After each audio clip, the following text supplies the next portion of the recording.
Bonjour et bienvenue dans cette session d'information axée Gabon. Tout d'abord, la première réunion stratégique sur le climat dirigée par Ali Bongo Ondimba s'est ouverte lundi à New York en présence du président en exercice de l'Union africaine et de nombreux chefs d'État. Objectif, réfléchir ensemble sur des stratégies de lutte contre le réchauffement climatique sur le continent. Reportage de nos confrères de la presse présidentielle.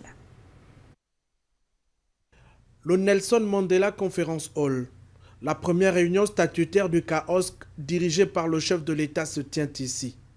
À ses côtés pour l'accompagner dans cette mission, le président de la Commission et le président en exercice de l'Union africaine.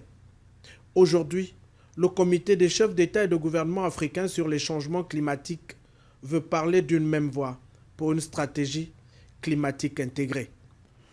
Et puis la ministre du Travail, de l'Emploi et de la Formation professionnelle a visité des administrations placées sous son autorité. Récemment nommée, Carmen Ndao a donc touché du doigt les difficultés de ses collaborateurs. Uriel Abaga et Bertin Osaga.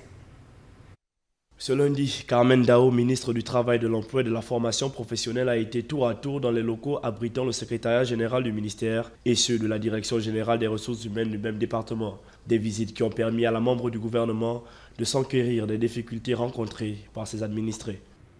Dans le même ordre d'idées, former 3000 jeunes déscolarisés sans formation ni qualification est donc le principal objectif du projet d'appui à la formation et à l'insertion professionnelle financé par l'État gabonais et l'Union européenne. Une session d'inscription s'est donc ouverte à ce titre au centre professionnel d'Nkembo, PJ Opas Bertin Osaga, rendu par Lariska Lorma-Mingi. Le projet d'appui à la formation et à l'insertion professionnelle, fruit d'un partenariat entre l'État gabonais et l'Union européenne, est enclenché.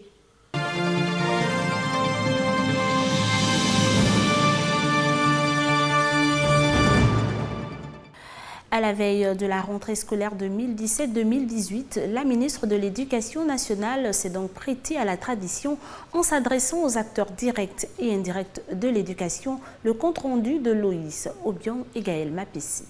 La ministre de l'Éducation nationale a fait ce dimanche un état de lieu de l'année écoulée, puis invité le corps éducatif à se mobiliser et travailler.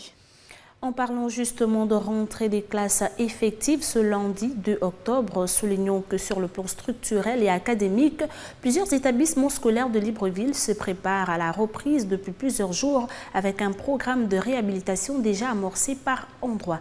Ismaël Obionzé pour le constat. Les murs de certains établissements scolaires de la capitale gabonaise donnent à voir ce que sera le vaste chantier du gouvernement d'ici quelques jours.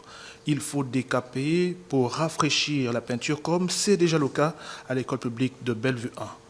Voilà donc que se referme cette session d'information. Merci de rester des nôtres. L'actualité se poursuit sur Gabon 24.